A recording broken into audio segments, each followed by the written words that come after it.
Okay बेटा, कल हमने we learned few terms like resistance and resistivity, right? तो resistance का हमने फॉर्मूला निकाला था.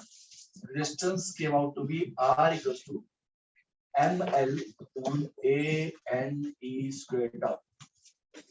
And then we also defined resistivity. Resistivity हमने कैसे define किया है? R equals to rho L by A. यानी कि from here you can conclude that rho equals to M upon N E square tau.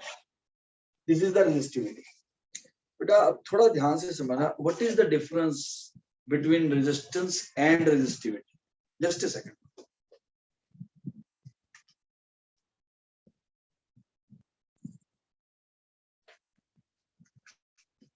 What is the difference between resistance and resistivity?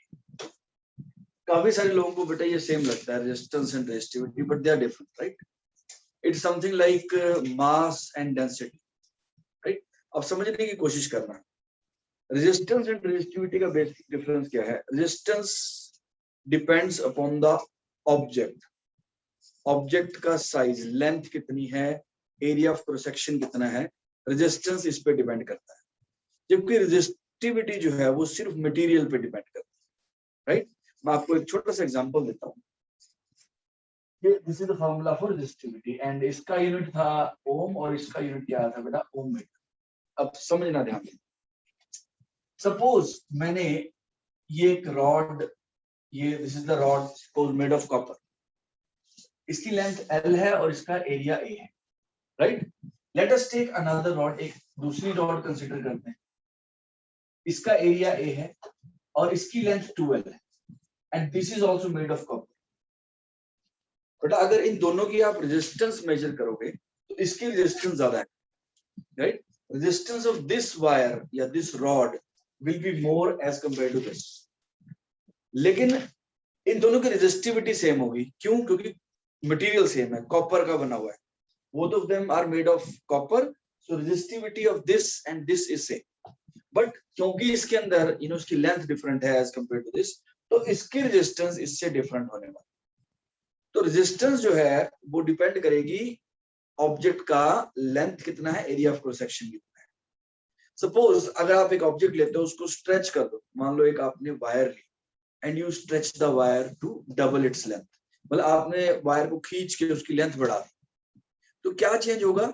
उसका resistance change हो जाएगा, but उसकी resistivity change नहीं होगी. क्योंकि अगर आप मान लो वो कॉपर की वायर थी, तो जब आप उसको स्ट्रेच करोगे, जब आपने उसको स्ट्रेच किया तब भी वो रहेगी तो कॉपर की, right? Would the material change? No. So since the resistivity is the property of the material, so as long as the material is same, the resistivity does not change. So can resistivity change somehow? Yes, resistivity can be made to change by you can say adulteration.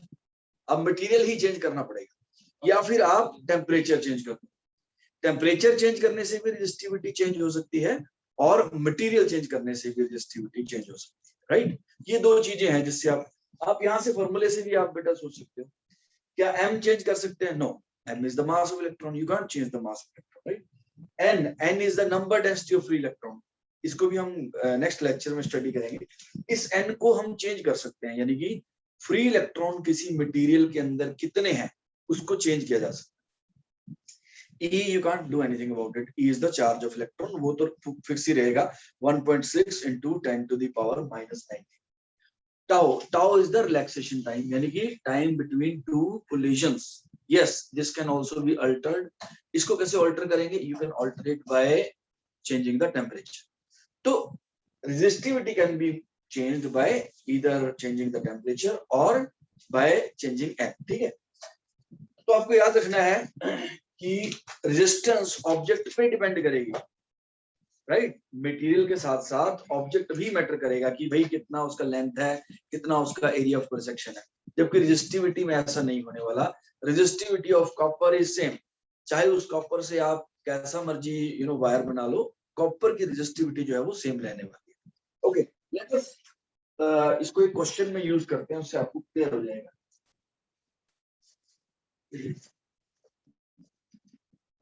Question से आपको clear हो जाएगा. बताइए कि resistance और resistivity के साथ कैसे डील करना है।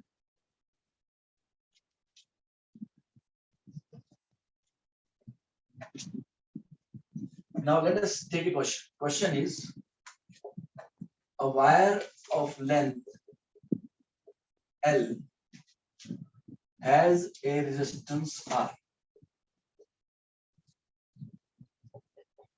एक वायर है, उसकी लेंथ L है और उसकी जो रेजिस्टेंस है बेटा वो R है, ठीक है। The wire is stretched to triple its length. What is the new resistivity and resistance? Right, अब थोड़ा ध्यान से समझना, राइट। इस क्वेश्चन को सॉल्व करते हैं। पहले इसको फिजिकली इमेजिन करो, हमने किया क्या। Suppose I know some of you can solve it very easily, but फिर भी थोड़ा कॉन्सेंट्रेट करो बेटा, हमें एक्यूरेसी देखनी है। आज आपका मैंने रिजल्ट भी डिस्प्ले कर दिया, आपको भेज दिया था, आप देख सकते हो। कल आपको उसकी ओएमआर शीट भी आपको दे दूंगी। ये रेजिस्टेंस L है, राइट, इसकी लेंथ L है और इसका area of cross section suppose A है, राइट। आपने क्या किया, इस वायर को खींच कर इसकी लेंथ जो है वो ट्रिपल कर दी, यानी कि ट्रिपल लेंथ कर दी। तो ऑब्वियसली अगर आप किसी वायर को स्ट्रेच करोगे तो वो थिन हो जाएगी, राइट, उसका एरिया जो है वो कम हो जाएगा। अब एरिया कम हो गया तो let us take the area to be A dash, right. अब लेट अस सी, इसकी रेजिस्टेंस इन्होंने R दी हुई है, तो R equals to rho L by A। अच्छा, एक बहुत इंपॉर्टेंट चीज, इन्होंने रेजिस्टिविटी का चेंज भी पूछा है, but as I explain the resistivity will not change. Why? Because the material will not change. It was copper, now this is still copper. Suppose if it was made out of a copper material, so अगर ये copper का है तो ये भी तो copper ही रहेगा बेटा, और material जब तक change नहीं होगा तब तक resistivity change नहीं होती unless temperature change, ठीक है। तो यानी कि बेटा इसकी resistivity तो सेम रहने वाली है। इसकी रेजिस्टेंस देखते हैं, R डैश इक्वल्स टू क्या हो जाएगा, rho into 3L upon A dash. Area A नहीं लेना है बेटा, एरिया A डैश हो गया। सर एरिया कैसे निकालेंगे, अब उसके लिए आपको समझना है, बहुत इंपॉर्टेंट चीज है बेटा।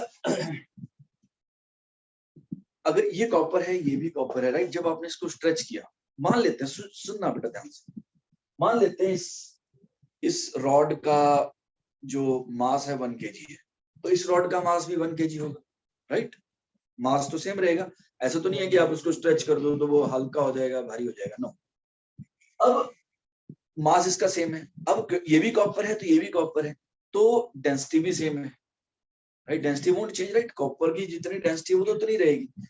तो अब अगर मास और डेंसिटी सेम है यानी कि वॉल्यूम भी सेम, तो आपका वॉल्यूम कंजर्व्ड रहने वाला है, यानी कि इसका जितना वॉल्यूम था, राइट, उसका भी इतना ही वॉल्यूम होगा।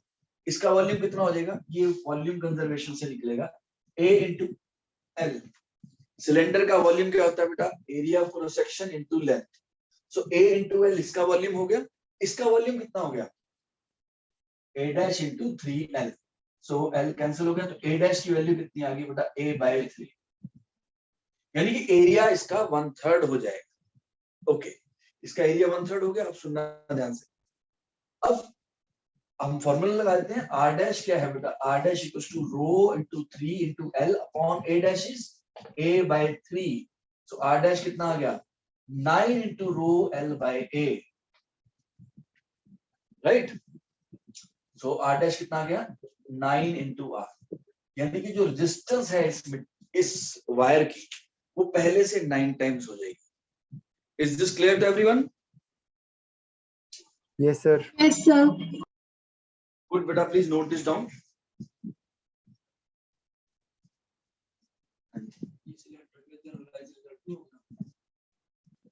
हाँ जी सर मैंने ना एक क्वेश्चन पूछना था कि अगर एक वायर है उसको हम एक ट्रायंगल की फॉर्म में ले आए, 543 वाला जो ट्रायंगल था उसकी फॉर्म में, तो उसकी साइड्स की अगर वो निकाले रेजिस्टेंस, तो उनकी रेशियो कितनी का आएगी, मतलब सिंपल रेशियो आएगी 543 में ही? नहीं बेटा, I didn't get your question. Sir अगर एक वायर है, बहुत बड़ी वायर है, उसको Okay. हम ट्रायंगल की फॉर्म में ले आए, जो Okay. 5 4 3 वाला ट्रायंगल था, Okay. तो उनकी जो साइड्स हैं, एक एक साइड्स, Okay. हाँ जी सर, एक वायर से तो अगर, ट्रायंगल बन गया। हाँ जी, तो इनकी रेजिस्टेंस का रेशियो निकालना था, तो वो बेटा आप इसी बहुत साइड्स के आगे जा रेशियो रहे में ही। हो। नो बेटा नो, अभी यहाँ बहुत आगे है बेटा। ये तो आप जो पूछ रहे हो ये भी कराऊंगा, बट अभी इसको छोड़ो। ये तो सीरीज पैरेलल का क्वेश्चन हो गया। अभी हम इस पे फोकस करते हैं। बेटा ये क्लियर हो गया सबको? Yes sir. जो आपने पूछा है सीरीज पैरेलल में लगेगा बेटा। बेटा क्लियर है भवनीत, कुणाल बेटा, अगम, आर्यन, मुकुट, रजिंदर, गुरकीरत, क्लियर है बेटा? Yes sir. कर दूं raise? Yes okay sir. Good. अब सुनना मेरी बात ध्यान से समझना। इसको जनरलाइज कर सकते हो आप अगर लेंथ एन टाइम्स हो जाए, अगर करना चाहते हो। बट मैं नहीं चाहता करना चाहिए, मुझे लगता है ये पूरा प्रोसीजर फॉलो करना चाहिए। मैं इसलिए कहता हूँ बेटा, सुनना मेरी बात ध्यान से। आपका जो एग्जाम होने वाला है, जेई वाले तो फिर भी कर लें तो अच्छा है, लेकिन नीट वालों को बहुत मुश्किल क्वेश्चन नहीं आने वाले। आपको ये हल्की हल्की चीजें, छोटी छोटी चीजें एक्यूरेटली करनी आनी चाहिए। रिजल्ट तो उसको याद करने का फायदा है जिसको ना बहुत हैवी क्वेश्चन आएगा, उसमें बहुत सारे छोटे छोटे रिजल्ट लगने वाले हैं, तो उसका पॉइंट होता है याद करने का। बट अदरवाइज मुझे नहीं लगता कि इसको, यस एन स्क्वायर ये बन जाएगा। अगर आप देखो ना, अगर लेंथ को 3 टाइम्स किया तो रेजिस्टेंस 9 टाइम्स आ गई।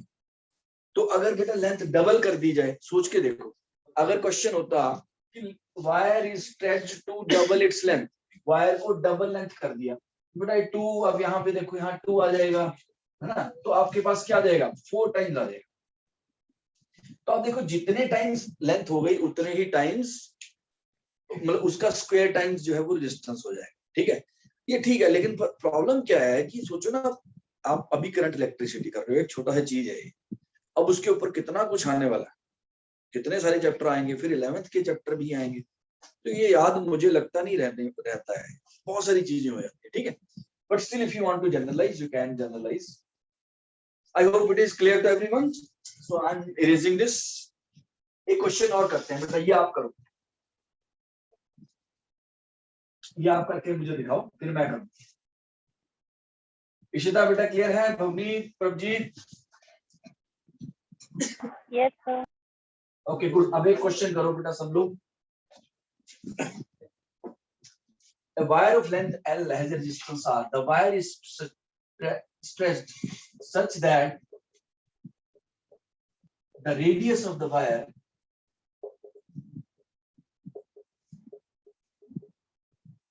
becomes half of the initial value. बेटा मैसेज करना है आपको, आंसर बोलना नहीं है, सबको ट्राई करने दो। half of the initial value, then what will be the final resistance? What will be the final resistance? Please try to solve this. फिर मैं करता हूँ, एक बार ट्राई कर। And if you have already figured it out, you can message.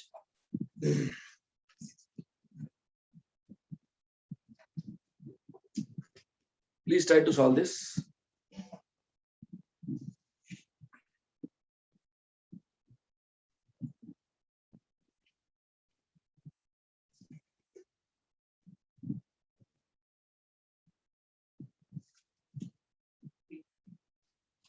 बड़ा आराम से करो, ये आपके स्कूल के एग्जाम में भी आ सकता है, आई मीन बोर्ड के एग्जाम में भी आ सकता है, तो वहां पे आपको पूरा इसका वर्किंग दिखाना पड़ेगा। ठीक है,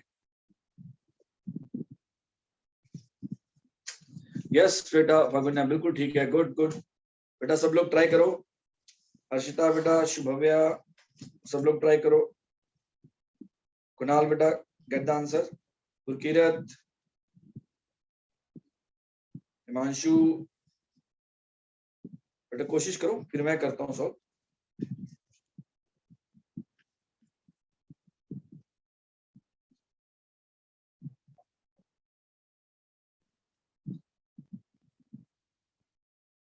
शुभव्या बेटा एनी आंसर?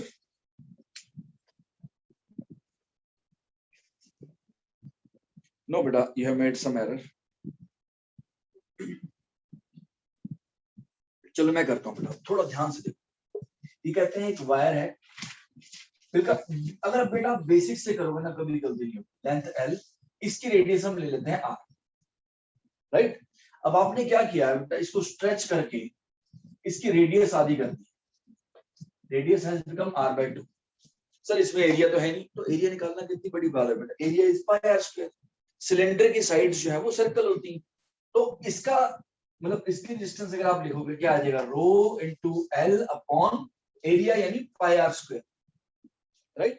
रो into L upon pi R square. अब ध्यान से समझ, इसकी डिस्टेंस क्या होगी, R डैश इक्वल्स टू, अब again rho will not change because the material is still same, so R dash equals to rho. अब इसकी लेंथ क्या है, लेंथ हमें नहीं पता, सिर्फ हमें रेडियस बताया था हाफ होगी। अब लोग सोचते हैं सर रेडियस हाफ तो लेंथ डबल, बेटा ऐसा होता नहीं है, इतनी सिंपल। मैं अभी थोड़ी देर में एक वीडियो थोड़े डालूंगा। मुझे लगा कि ये चीजें ज्यादा, जब तक आप चीजों को ऑब्वियस लेना नहीं छोड़ोगे तब तक आपको चीजें समझ आने वाली नहीं। और जो फिजिक्स है, जो नेचर है, वो इतनी सिंपल नहीं है। अगर किसी को दिखना शुरू हो जाए वो कहता है बहुत सिंपल है, लेकिन ऐसा नहीं है कि सर रेडियस आधी होगी तो लेंथ डबल होगी, ऐसा नहीं होने वाला। अब देखना कैसे, अब रो L डैश अपॉन एरिया कितना आ गया, पाई R/2 का स्क्वायर। सर अब L डैश को L के टर्म्स में लेके आना है। अगेन वॉल्यूम कंजर्वेशन, क्या कंजर्व रहेगा बेटा, वॉल्यूम कंजर्व रहेगा। वॉल्यूम कंजर्व का मतलब स्ट्रेच से पहले जितना मटेरियल का वॉल्यूम था, स्ट्रेच के बाद भी मटेरियल का वॉल्यूम उतना ही होगा। ओके, सो इसको हम साइड में यहां कर लेते हैं। इसका वॉल्यूम कितना हो गया, pi R square L equals to इसका पाई R/2 का स्क्वायर यानी R square by 4 L dash. तो आप देख सकते हो बेटा L डैश आ गया 4L, यानी कि अगर रेडियस आधी हो जाए तो लेंथ 4 टाइम्स हो जाती है। तो L डैश कितना आ गया बेटा, 4 टाइम्स, तो R क्या आ गया 4 रो L अपॉन एक 4 यहां से आएगा बेटा, पाई R स्क्वायर इंटू 4। तो R डैश कितना आ गया 16 times R, so the resistance will become 16 times. Is this clear to everyone? Yes sir. Clear हो गया बेटा सबको? रितेंद्र बेटा क्लियर है? अगम, भवनीत बेटा क्लियर Yes है? sir. Okay good. प्रथम बेटा क्लियर हो गया आपको? Thank you sir. Okay good. Let us move to the next question. अब नेक्स्ट क्वेश्चन करते हैं।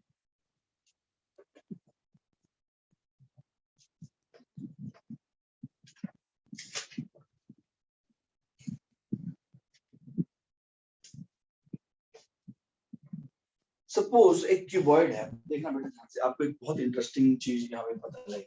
मान लेते हैं कि ये क्यूबॉइड है,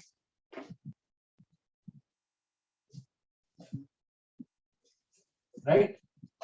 अब इसकी साइड ले लेते हैं A, 4A, 2A, और इसकी जो रेजिस्टिविटी है वो रो है। मान लो आप इसको ब्रिक मान सकते हो, suppose this is a brick. अब ये बोलते हैं इसके रेजिस्टेंस फाइंड करो, right. They ask you to find out the resistance. अब यहाँ पे आपको बेटा सबसे पहले क्या समझना पड़ेगा कि बैटरी कहाँ पे लगी है, कनेक्शन कहाँ बना है, राइट। सर इसका मतलब क्या है, मान लेते हैं अगर आपने इसको कनेक्ट ऐसे किया, ये तो करंट ऐसे फ्लो करने वाला है। तो इसका मतलब क्या हो गया बेटा, एरिया होगा ये और लेंथ होगी ये। Area will be like this, you know, इसको हम मान लेते हैं सपोज R1 इस कनेक्शन। अब अगर दूसरा कनेक्शन देखें, कनेक्शन इसको कैसे भी दिया जा सकता है। तो what I am trying to say is कि battery will decide the direction of flow of current. मान लेते हैं हमने इसको ऐसे कनेक्ट कर दिया, ऐसे। अब बेटा इस केस में करंट जो है वो ऐसे फ्लो करेगा, इसको R2 मान लेते हैं, यानी कि जो एरिया होगा क्रॉस सेक्शन वो ये वाला होगा, और ये वाली जो साइड है ये लेंथ बन जाएगी। I hope you are understanding this. जिस हिसाब से आप कनेक्ट करोगे बैटरी, उस हिसाब से करंट फ्लो करेगा। अगर बैटरी ऐसे कनेक्ट की गई, देखो यहां से करंट जाएगा and current will hit this face flush, right, इस फेस को डायरेक्ट ऐसे हिट करेगा, तो करंट ऐसे जा रहा है, तो ये वाला एरिया, ये एरिया हो गया बेटा, और ये जो साइड है this will become the length of the wire, right. तो इस केस में अगर हम R1 की वैल्यू निकालें, R1 कितना आ जाएगा, रो, सपोज ये बोलते हैं R1 एंड R2 निकालो, R1 कितना आ जाएगा, रो इंटू L कितना हो गया बेटा इसमें 4A, और एरिया कितना हो जाएगा 2A इंटू A, ये वाला एरिया चाहिए ना, देखो ये 2A है और ये A है, तो this area is 2A into A, so the resistance will be rho into कितना हो गया 2 upon A, right, A cancel हो गया, तो आपके पास बन गया 2 rho upon A, ये हो गया R1। अगर इस केस में देखते हैं, if you want to find out the resistance in this case, इस केस में जो लेंथ है, length will be A, right, and area will be this, so in this case the resistance will be R2 equals to rho, rho तो बेटा same रहेगा क्योंकि material same, rho into L, L की जगह क्या put करना है, ए put करना है, और एरिया कितना हो गया बेटा, कोई बता सकता है, 4A इंटू 2A, बेटा ये वाला एरिया चाहिए ना, 4A इंटू 2A, तो इसका आंसर कितना आ जाएगा, if you see it will be rho upon 8A, so this will be the resistance in this case. बेटा is this clear to everyone, फागुन्या? यस सर, क्लियर है। ओके शुभव्या बेटा note कर लो please. Yes, sir. Okay please note this, मैं आपको इसका example भी देता हूं, if I have something like this.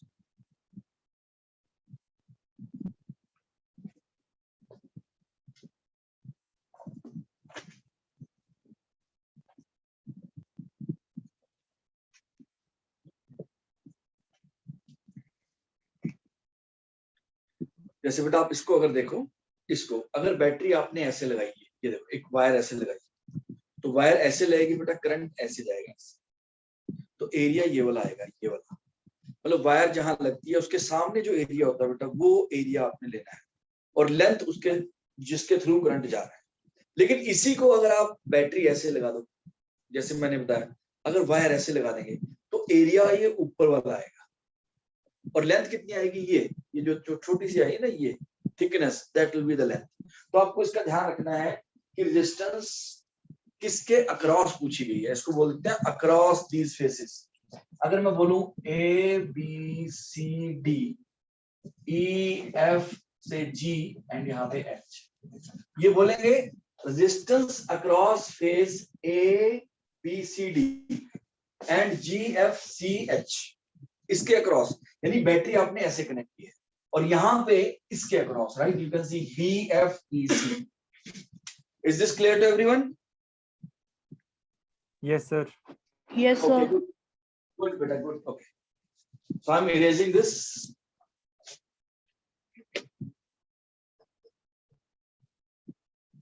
बेटा इसमें थोड़ी सी टर्म्स हैं जो आज हमने क्लियर करनी है, और उसके बाद आप में से काफी लोगों ने तो करवा दिए हैं असाइनमेंट सब।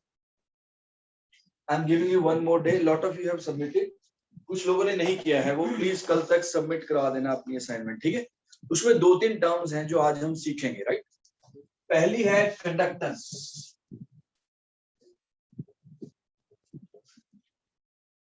कंडक्टेंस, और इसका सिंबल होता है बेटा G।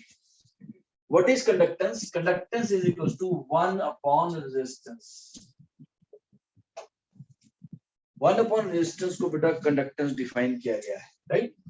इसका जो SI यूनिट है, SI यूनिट इसका होता है ohm inverse, right. Ohm inverse भी है, और इसको हम साइमन भी बोल देते हैं, right. So this is the conductance. Conductance is 1 upon resistance. ये आपको याद रखना है, एक टर्म है, आपको पता होनी चाहिए, राइट। सेकंड है कंडक्टिविटी। What is conductivity? इसका सिंबल है सिग्मा। अब आप थोड़ा सा गैस भी कर सकते हो, conductivity is reciprocal of resistivity, so sigma equals to बेटा 1 upon resistivity,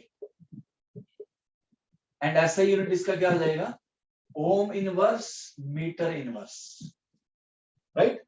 Sigma is the conductivity, which is the reciprocal of resistivity. ये बेटा हायर क्लासेस में यूज होते हैं, इनको डायरेक्ट यूज किया जाता है, बट आपको तो सिर्फ टर्म ही यूज किए, मतलब इनके रिलेशन जो है वो आपके सिलेबस में ज्यादा नहीं। Is this clear to everyone?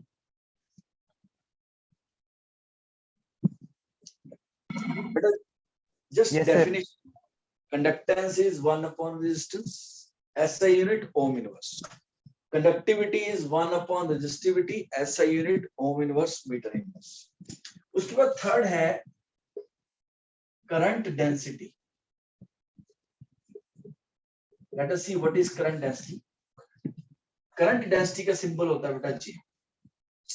Current density is J। अब थोड़ा सा समझना है यहाँ पे, देखो डेंसिटी हमारे दिमाग, जैसे ही हम डेंसिटी सुनते हैं हमारे दिमाग में आता है सर अपॉन वॉल्यूम होगा, क्योंकि क्लास 10th तक आपने सिर्फ एक ही डेंसिटी सुनी है, वो है mass upon volume. In fact class 11th में भी आपने कोई और डेंसिटी नहीं सुनी, लेकिन आपने देखो फर्स्ट चैप्टर में 3 डेंसिटी सुनी थी, volume charge density, surface charge density and linear charge density. तो यहाँ पर ये जो करंट डेंसिटी है, this is current upon area, right? It is not current upon volume, you have to be very careful. So J equals to क्या होता है, it is equals to current upon area of cross section.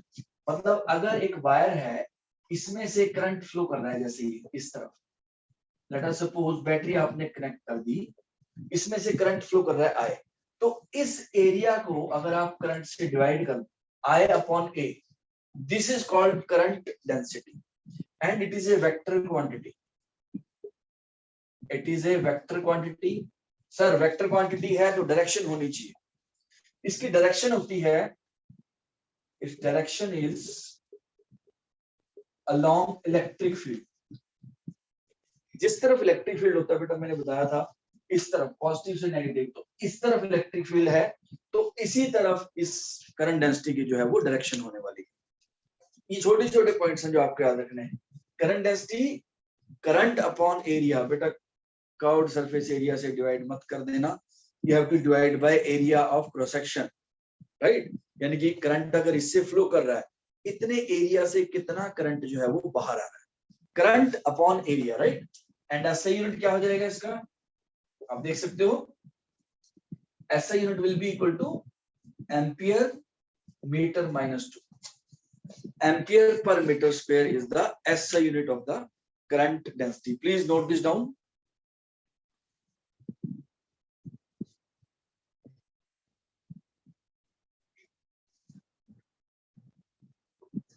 ये terms आपको clear होनी चाहिए बेटा सारी, इसके छोटे छोटे क्वेश्चन ही बनते हैं इसके ऊपर।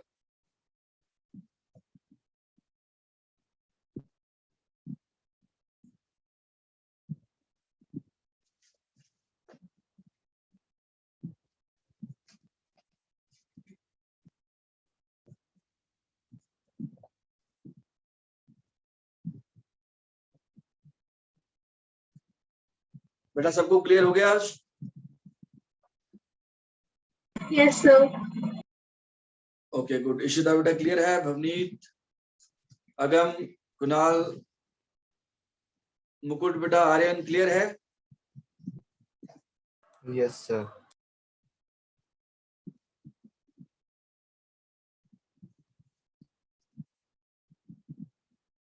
हर्षिता बेटा क्लियर है? प्रथम,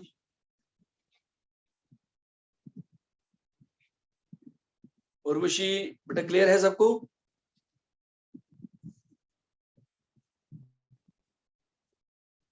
बेटा please speak up, can you hear me?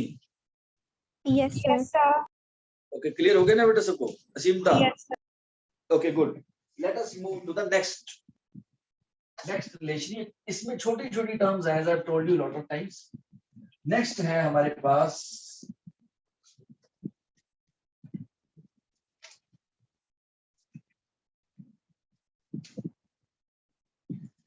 next is microscopic form of Ohm's law, right? Microscopic form of Ohm's law.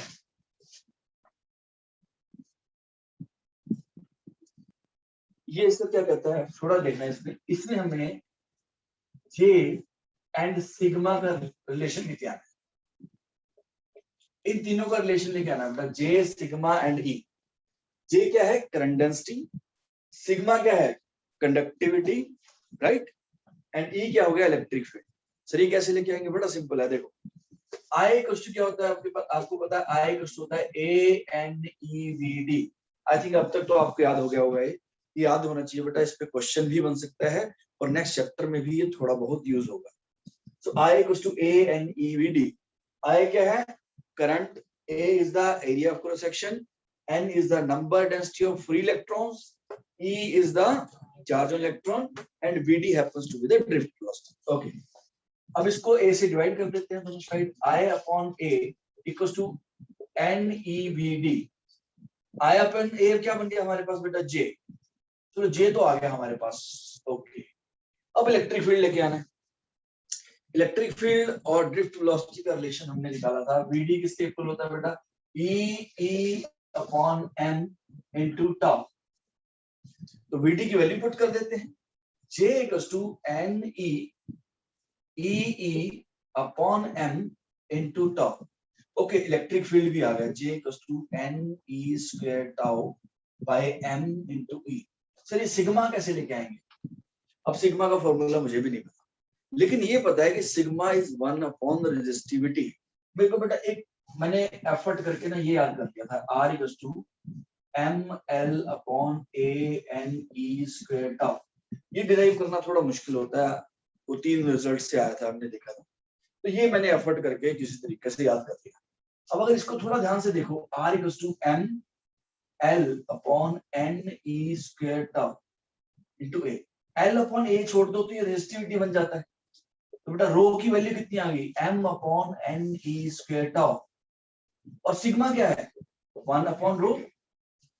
अभी मैंने बताया what is sigma? Sigma is 1 by resistivity. Resistivity का रेसिप्रोकल है, तो बेटा एम अपॉन यानी कि sigma की वैल्यू कितनी आ गई? N E square tau by m. तो ये तो सेम यही है, यानी कि J equals to sigma into E। This is called microscopic form of Ohm's law, क्योंकि इलेक्ट्रिक फील्ड से रिलेटेड है, राइट। इलेक्ट्रिक फील्ड जो है वो माइक्रोस्कोपिक पैरामीटर है, तो इसलिए इसको Ohm's law in microscopic form बोलते हैं। J equals to sigma into E। Sigma is your electrical conductivity and E is the electric field vector. But is this clear, the derivation? Yes, sir. Yes, sir. क्या करना था मुझे? J और E का relation and sigma का relation लेके आना था, ठीक है। तो I started with what I already knew, I equals to A N E V D, right. Okay, मैंने A से दोनों साइड डिवाइड कर दिया, क्योंकि मुझे पता था कि J जो है वो I अपॉन A है। बेटा पुट कर दिया, I अपॉन A कितना बन गया? J n E V d. उसके बाद वीडी की वैल्यू भी मुझे पता थी, ये e by M into tau, तो वो मैंने यहाँ पे सब्स्टिट्यूट कर दिया and then I took this out, right.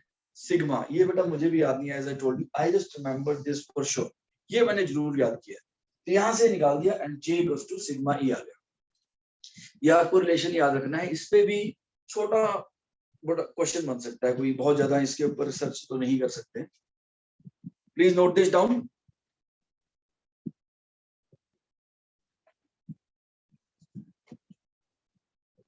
Yes, अगर हाँ इससे निकाल सकते हैं आप। कनेक्टिविटी एन पे डिपेंड कर रही है, टाउ पे भी और एम पे। जितने ज्यादा इलेक्ट्रॉन फ्री ज्यादा होंगे उतना ही कनेक्टिविटी बेटर होगी। सर जो आपने रेजिस्टेंस में m लिखा है वो मास, एटॉमिक मास है या जो गिवन मास होगा? नो बेटा, मास ऑफ इलेक्ट्रॉन। अच्छा बेटा यही मैं कह रहा था। बेटा एक अच्छी आदत डालो बेटा, आपको बता रहा हूँ, मुझे नहीं पता आपको मैं फिजिक्स कितनी पढ़ा पाऊंगा, कुछ अच्छी आदतें जरूर आपको देना चाहता हूँ। जब आप पढ़ते हो ना कोई भी सब्जेक्ट में, जैसे आप फॉर्मूला, अब देखो मैंने पेन लेके फॉर्मूला याद कर लिया, लेकिन बस ये फॉर्मूला याद करना इज नॉट सफिशिएंट, वो तो किनारे पे आके डूबने वाली बात है। आप भी याद कर रहे हो, टर्म्स भी बोल दो एक बार। आपको एक छोटी सी एक्सरसाइज देता हूँ आज, ठीक है। वैसे तो आप तो सब लोग बहुत मतलब बहुत क्या यंग हो बिल्कुल, तो आपको तो मेमोरी लॉस वाला काम नहीं है, आपको तो याद रहता होगा चीजें, बट फिर भी मुझे पता फॉर्मूले वगैरह याद नहीं रहते। मैं आपको एक चीज बताता हूँ, जैसे ना lot of people you know forget things. Like मुझे ये याद नहीं रहता मैंने चाबी कहाँ रखी है गाड़ी की, कुछ ऐसा मैं भूल जाता हूँ, राइट?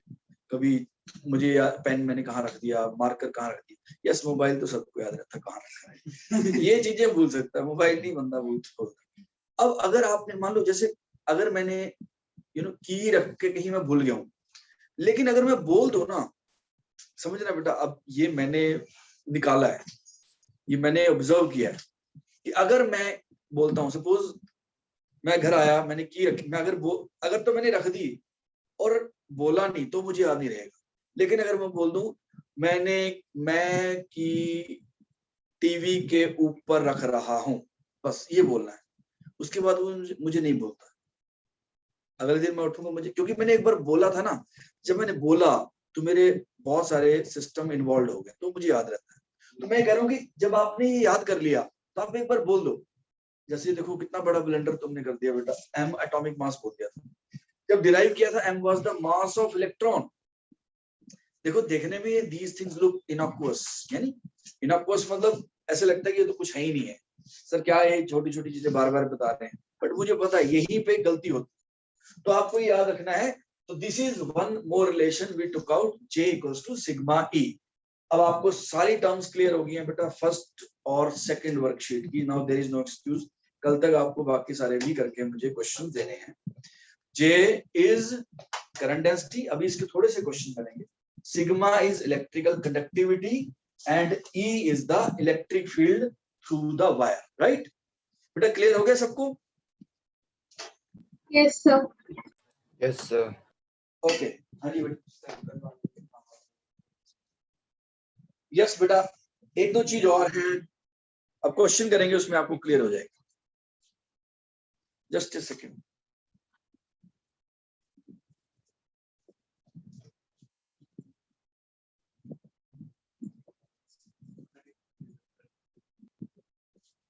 बेटा कुछ चीजें थोड़ी सी बोरिंग भी होंगी, ये भी आपको मैनेज करना पड़ेगा, ठीक है? कुछ चीजें बहुत इंटरेस्टिंग होती हैं, कुछ चीजें टर्म्स तो आपको याद करनी ही पड़ेंगी, ठीक है? अब ये एक इंपॉर्टेंट चीज आपको बता रहा हूं, इसमें बहुत सारे फॉर्मूले आएंगे, ठीक है? अब ध्यान से सुनो। Current in case of revolution of a charge. बेटा ये आपको अच्छे से समझना है। Current in case of revolution of A charge. अब वैसे इसके बोर्ड में तो कुछ वो नहीं है, लेकिन इसके टर्म्स में क्वेश्चन जरूर एनसीईआरटी ने दिए, ठीक है? अब जब आप एनसीईआरटी क्वेश्चन करोगे, आप देखना बेटा उन्होंने मुश्किल चीजें जो हैं, जो हम कंपटीशन की बोल के करवाते हैं, वो सारे क्वेश्चन की फॉर्म में दिए हुए हैं, ठीक है? आप सुनना ध्यान से। जैसे मैंने आपको बताया था स्फेरिकल कैपेसिटर, वो स्फेरिकल कैपेसिटर डायरेक्ट नहीं दिया हुआ बेटा थ्योरी में, लेकिन एंड में क्वेश्चन में पूछ लिया उन्होंने, तो वो आपको करना ही पड़ेगा, ठीक है? अगर सपोज एक चार्ज पार्टिकल है Q and it is revolving in the radius of a circle of radius r, right? ये सर्कल में रिवॉल्व कर रहा है चार्ज Q। अभी बोलेंगे अब जब चार्ज चलता है बेटा तो उसकी वजह से करंट आता है, तो इस सर्किट में कितना करंट है और इसका रेवोल्यूशन कितने करंट के इक्विवेलेंट है, राइट? सर ये कहां पर होता है? हर किसी चीज के अंदर होता है, हमारे अंदर भी होता है। इलेक्ट्रॉन जो है एटम के अंदर क्या करते हैं? रिवॉल्व करते हैं। तो बेटा जब वो इलेक्ट्रॉन रिवॉल्व कर रहा है, it is equivalent to current, right? मैं तो जब मुझे पहली बार पता लगा था, I was very fascinated, because जब मैंने स्पीड ऑफ इलेक्ट्रॉन चेक की, speed of electron is almost 1/100 of speed of light, यानी कि 3 × 10⁶ मीटर पर सेकेंड, यानी कि 3 × 10⁶ मीटर पर सेकेंड हो गया बेटा 3000 किलोमीटर पर सेकेंड। तो हमारे अंदर जो इलेक्ट्रॉन घूम रहे हैं उनकी इतनी स्पीड है। सोचो इलेक्ट्रॉन, सर हमारे अंदर इलेक्ट्रॉन का है भाई, हम भी हाइड्रोजन, हम भी पानी से बने हुए हैं, तो हाइड्रोजन हमारे अंदर भी है। मैं इसलिए बोल रहा हूँ कि बहुत सारे लोग सोचते हैं कि साइंस अलग है और हमारी लाइफ अलग है। We are also made up of atoms and everything. तो बेटा सोचो, मतलब हमारे अंदर ऐसा कुछ हो रहा है कि इलेक्ट्रॉन्स घूम रहे हैं और उनकी स्पीड, मुझे तो बहुत अमेजिंग लगा था कि 3000 किलोमीटर पर सेकंड की चीज मेरे अंदर है और वो घूम रही है। और एक नहीं है बेटा, आप सोचने बैठो, इलेक्ट्रॉन निकाल के देखना अपने body, you will be overwhelmed. आज की आपकी असाइनमेंट है, दिमाग लगाना, बिल्कुल आराम से सोचना बेटा, आपको बहुत मजा आने वाला। अच्छा, यू विल बी सरप्राइज्ड कि मेरे अंदर कितने इलेक्ट्रॉन्स हैं, राइट। और जैसे जैसे आप इलेक्ट्रॉन निकालने की कोशिश करोगे, आपको साइंस पता लगना शुरू हो जाएगा। अच्छा यार, ये तो मैंने कंसीडर नहीं किया, ये भी कंसीडर करना है। थोड़ा सा सोच के देखना, नहीं आएगा सर ये कोई तो बात पॉसिबल नहीं होगा, क्या? तो पॉसिबल ही नहीं, क्योंकि जो अगर अपने बॉडी के इलेक्ट्रॉन निकालना, क्योंकि कोई एक एटम थोड़ा ना, बहुत सारे नहीं होंगे वो तो, और वेरिएबल नंबर होंगे। बेटा आपने मोल कॉन्सेप्ट किस लिए सीखा बेटा? सर इलेक्ट्रॉन तो आपने अलग mole अलग ही concept होंगे सीखा है? हाँ जी बेटा। सर, पर अगर मैं जैसे सपोजिंगली किसी की बात करूं, दो ले लूं कोई भी, ग्रुप 1 और ग्रुप 2 के, तो नंबर ऑफ इलेक्ट्रॉन्स जो है आउटशेल में वो तो वेरी करेंगे ही। नहीं बेटा, आप तो समझ नहीं रहे। आप थोड़ा सोचना, आज बैठ के आराम से, बन जाएगी बात। हाँ, अब एग्जैक्ट तो आंसर नहीं आएगा, मैं कह रहा हूँ you will get very close to getting the exact answer. You will get very close, right. सोचना एक बार बैठ के, कोई बात नहीं, कल डिस्कस करें। अब लेट अस सी, इलेक्ट्रॉन या कोई भी charge particle, q charge r radius के सर्कल में घूम रहा है, तो इसके मोशन के इक्विवेलेंट करंट कितना है? बड़ा सिंपल है, ध्यान से। आई इक्वल टू होता है बेटा क्यू अपॉन टी, राइट। तो आई इक्वल टू क्यू, यहाँ पे जो टी है ये टाइम पीरियड होगा, कितने टाइम में उसने एक रेवोल्यूशन कंप्लीट किया, बस ये याद रखना है।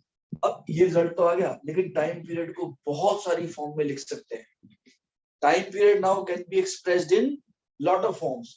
आपको याद करना, टाइम पीरियड क्या होता है? 1 बाय फ्रीक्वेंसी, राइट। एक फॉर्मूला बन गया, I equal to Q into F. Okay. दूसरा, time period is also equal to distance upon speed, यानी कि 2 पाई आर बाय वी। यहां से इलेक्ट्रॉन को यहां आने में कितना टाइम लगेगा बेटा?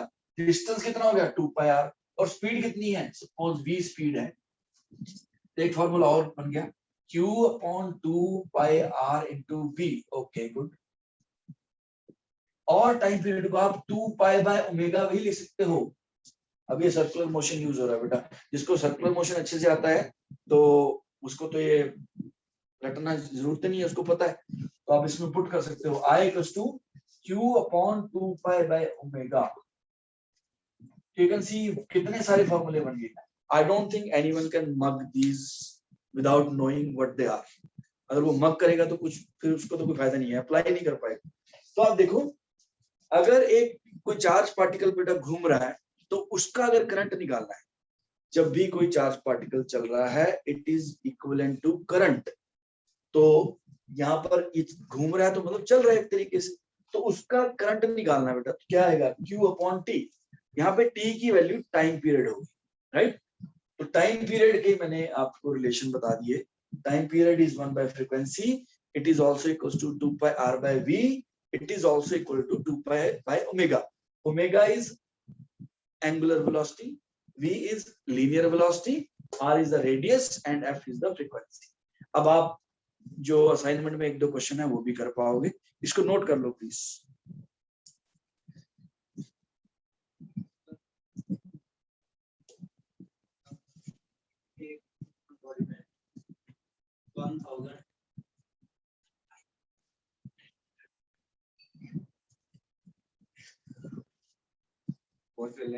बेटा नोट कर लो प्लीज। देखो, we got one answer to the question I gave you कि हमारी बॉडी में कितने इलेक्ट्रॉन हैं। तो एक आंसर तो one student has proposed, but हम कल डिस्कस करेंगे। मुझे एक दो चीजें और करनी है डिस्कस, कल हम इस पे दिमाग लगाएंगे, ठीक है बेटा। यही एक आप जो मीम्स देखते हो ना साइंस के ऊपर, बहुत सारी मीम्स बनते हैं स्टूडेंट्स के ऊपर और टीचर्स के ऊपर, वो रियल लाइफ है।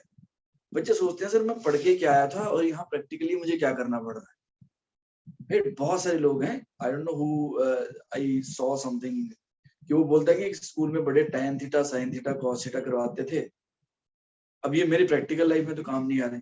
बेटा अगर आपने उनको अच्छे से करा होता ना, तो आप उस लेवल पे पहुंचते कि वो आपको यूज करने पड़ते। आपने उनको अच्छे से किया है नहीं, तो आप कहीं जाके कहीं सेल्समैन लग गए या कोई ऐसा काम कर रहे हो। समझ रहे हो जो मैं बोल रहा हूँ? अब साइंस के फील्ड से निकल गए ना, कुछ मार्केटिंग है, कोई भी जो भी काम, आई डोंट नो, जो अगर आप साइंस के फील्ड से निकल गए ऑफ कोर्स, फिर तो साइन थीटा कॉस थीटा नहीं लगेगा ना। तो वो आप उसका जोक को समझो। अगर आप अच्छे से करोगे ना बेटा ये चीजें जो आप पढ़ रहे हो, and if you sustain in science, तो ऑफ कोर्स ये चीजें यूज होने वाली हैं. If somebody is going to make a missile, he will use it. Somebody wants to make an atom bomb, he will use it. Somebody who wants to make a virus, antivirus, right? तो वो he will use it. तो वो सब यही use करेंगे. समझ आ रहा है जो मैं बोल रहा हूँ? तो अगर कोई ऐसा काम करना है तो ऑफ कोर्स ये चीजें यूज होती हैं. बेटा नोट हो गया? कर दो race.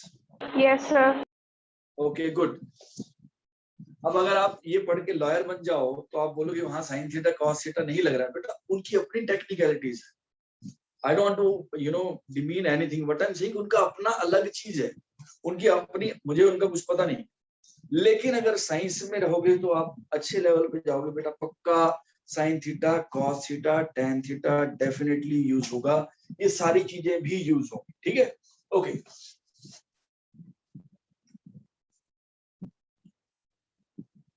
Okay let us C.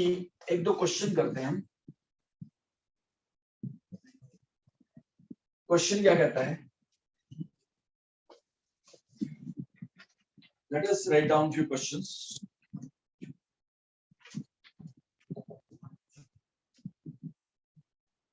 Current of 4.8 ampere is flowing through a conductor. Current of 4.8 ampere is flowing through a conductor. What is the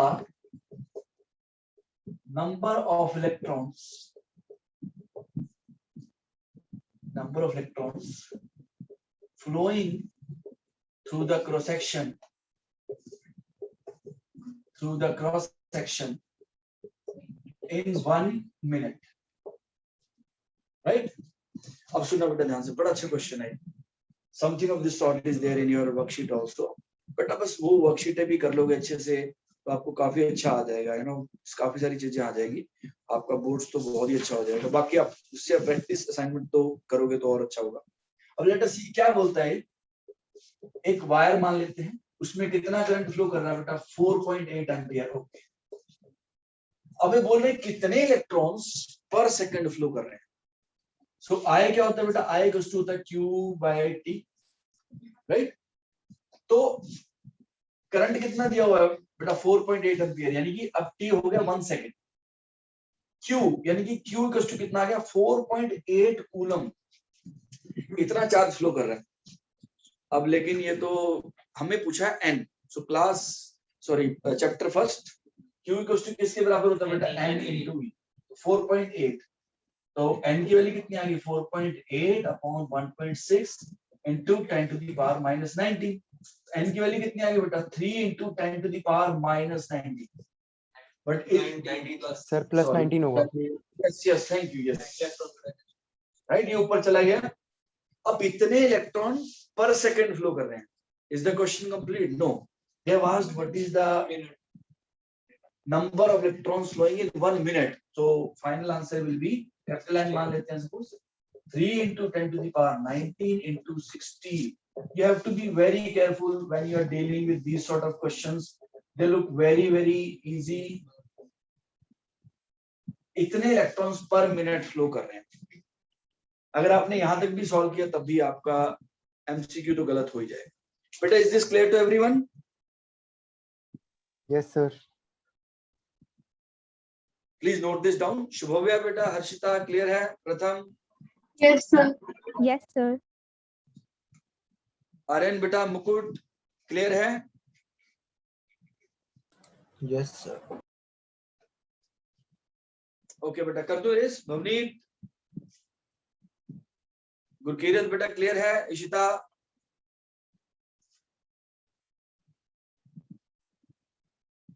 Yes, sir. okay good. Let us move to the next question. Next question please.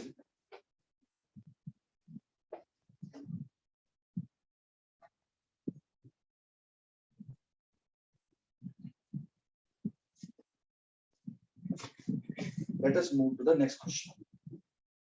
This is very good question, आप ध्यान से समझना, इसमें आपको एक नई चीज समझ आएगी. It says in an electrolyte 3.2 into 10 to the power 18 bivalent positive ions drift to the right per second, and 3.6 into 10 to the power 18 monovalent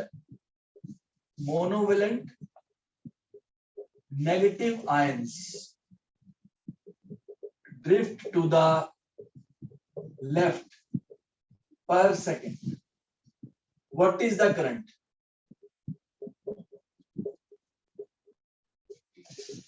What is the current, right? अब सुनना बेटा ध्यान से, अब करंट कितना है ये पूछ रहे बेटा. अभी तक क्या होता था, हम वायर के अंदर करंट देखते थे, ये बैटरी आपने लगाई, बैटरी में सिर्फ इलेक्ट्रॉन, सॉरी बैटरी आपने वायर के साथ लगा दी which is made up of metal. बेटा मेटल के अंदर क्या होता है, सिर्फ इलेक्ट्रॉन्स होते हैं जो मूव करते हैं. लेकिन अगर आप as a told you liquid हो गया जिसमें आयंस हो, तो उसमें पॉजिटिव आयन भी मूव करेंगे, नेगेटिव भी. यहाँ पे पॉजिटिव आयन नहीं मूव कर सकते बेटा. Atom which have left the electron it is fixed, it can not go anywhere. But liquid में पॉजिटिव और नेगेटिव दोनों आयन मूव करेंगे.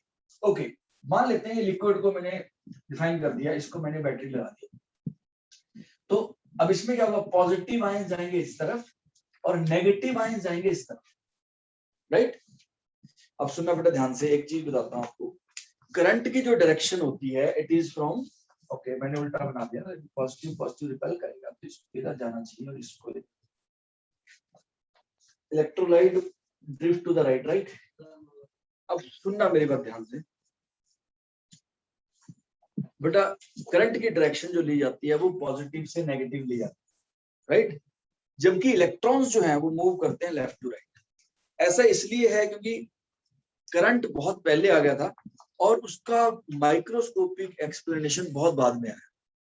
हमने पहले ही बोल दिया था कि बैटरी जब कनेक्ट करते हैं तो पॉजिटिव से नेगेटिव की तरफ कुछ जाता है, राइट? लेकिन वो तो बाद में एटम की डिस्कवरी हुई, तब हमें पता लगा अरे एक्चुअली में इलेक्ट्रॉन इस तरफ जाते हैं. तो तब तक तो वो डिफाइन हो चुका था. तो उन्होंने कहा कि सब कुछ चेंज करने की बजाय हम ये बोल देते हैं conventional current flows from positive to negative and electronic current बोलते हैं उसको. Electron moves toward the positive terminal, right? You will be surprised, पहली बैटरी कैसे बनाई गई थी बेटा? पहली बैटरी दो मेटल के पीसेस के अंदर, पीसेस के बीच में एक फ्रॉग को रख के बनाई. अब पढ़ना जाके, सबसे पहली जो बैटरी बनी थी, दो मेटल के पीसेस लिए गए थे, मतलब प्लेट्स, आपका वेस्टर मान लो, उसके बीच में फ्रॉग रखा था, राइट? उस फ्रॉग रखा था. वो मैंने थोड़ा सा इसको फनी बनाने के लिए बोला, फ्रॉग की स्किन रखी थी बेटा, उससे पॉजिटिव और नेगेटिव चार्ज है, वो आप कर सकते हो research. So that is how the first battery was made. Because I thought you might ask, sir frog रखेंगे तो वो तो छलांग लगे बाहर चला जाएगा. Because क्योंकि हम, as I told you, हम लोग ऐसे देखते हैं बेटा, फ्रॉग की स्किन को उसके अंदर रखा गया था और उससे I don't know somehow electricity was generated. आप उसको फॉलो अप कर सकते. तो अब जब आपने इसको कनेक्ट किया, पॉजिटिव चार्ज इधर जा रहा है, सुनना बेटा ध्यान से. अब इलेक्ट्रॉन लेफ्ट आ रहे हैं, यानी कि negative ions are moving towards left. लेकिन बेटा करंट जो है दोनों का ऐड होगा.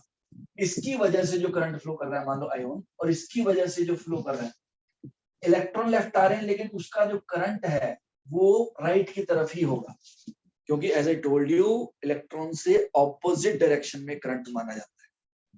तो इन दोनों का करंट ऐड होने वाला है, ठीक है?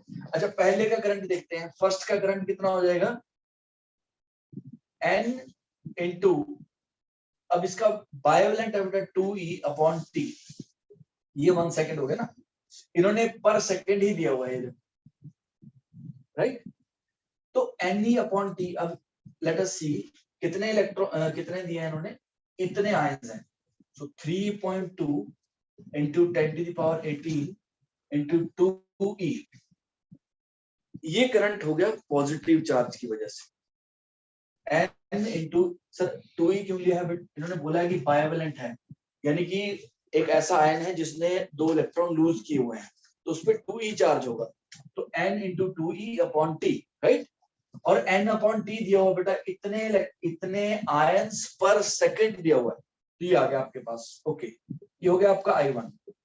I2 कितना हो जाएगा? n इंटू ई अपॉन टी। अब n कितना दिया हुआ है? 3.6 इंटू 10⁻18 इंटू ई। n अपॉन टी की वैल्यू दी है ना बेटा पर सेकंड, तो ये आ गया। अब टोटल करंट कितना हो जाएगा? इनको ऐड कर लो, 3.2 into 10⁻18 into 2e plus 3.6 into 10⁻18 into e। Let us see what I can take common. 10⁻18 into e common ले लेते हैं, तो 6.4 प्लस 3.6 बच गया बेटा, और ये कितना हो गया? 10। अब वैल्यू पुट कर दो, 10⁻18 e कितना हो गया? 1.6 इंटू 10⁻19। तो बेटा ये बन गया आपके पास 1.6 एम्पियर करंट आ गया। एंड करंट की डायरेक्शन किधर होगी बेटा? Towards right. Current will be in this direction, right, क्योंकि पॉजिटिव चार्ज जिधर जाता है उस तरफ करंट होता है। बेटा is this clear to everyone? Yes, sir. Yes, sir. आपको लॉजिक क्लियर होना चाहिए, करंट माइनस नहीं कर देने हैं, क्योंकि दोनों का कंट्रीब्यूशन एक ही है। सोचो बेटा, अगर पॉजिटिव चार्ज उधर जा रहा है और नेगेटिव इधर आ रहा है, अगर नेगेटिव लेफ्ट आ रहा है, it is equal to positive going towards right, क्योंकि टोटल करंट आ गया ना। Total Q by total T निकालोगे तो एक ही बात नहीं होगी। मैंने अलग अलग निकाल के ऐड कर दिया। आप बोलोगे टोटल पॉजिटिव चार्ज राइट कितना जा रहा है, तो वो तो इतना ही आएगा ना इनको ऐड करके। अगर कहीं से एक इलेक्ट्रॉन गया तो मैं ये बोल सकता हूँ ना कि यहां से एक इलेक्ट्रॉन निकला तो +1 चार्ज यहां आ गया, और कोई तो तरीका ही नहीं है। तो टोटल चार्ज कितना, अगर आप देखो पॉजिटिव उधर जा रहा है, यहाँ से नेगेटिव इधर आ रहा है, तो इस हिस्से में पॉजिटिव बढ़ ही रहा है, तो वो दोनों का कंट्रीब्यूशन सेम है। तो आपको इस तरीके से कैलकुलेट करना है, राइट। सो बेटा आज मैंने आपको सारी छोटी छोटी टर्म्स सब कुछ क्लियर कर दिया है, राइट। आप आज इन सबको रिवाइज करना, ये लेक्चर जरूर देखना दोबारा, और उसके बाद अब कल आपको वर्कशीट सबको भेजनी है। काफी बच्चों ने भेज दिए, उन्होंने थोड़े से क्वेश्चन छोड़े थे, वो आज मैंने करवा दिए, ठीक है। तो आप आराम से कर पाओगे, राइट। इसको देख लेना। Tomorrow will do the interesting part. कल से थोड़ा सा, क्योंकि ये आई कैन अंडरस्टैंड, ये थोड़े से टर्म्स होती हैं। अब आगे सीरीज पैरेलल है बेटा, राइट। सीरीज पैरेलल है, you would I think like it, right. Okay बेटा, see you tomorrow same time. Please take care, bye bye.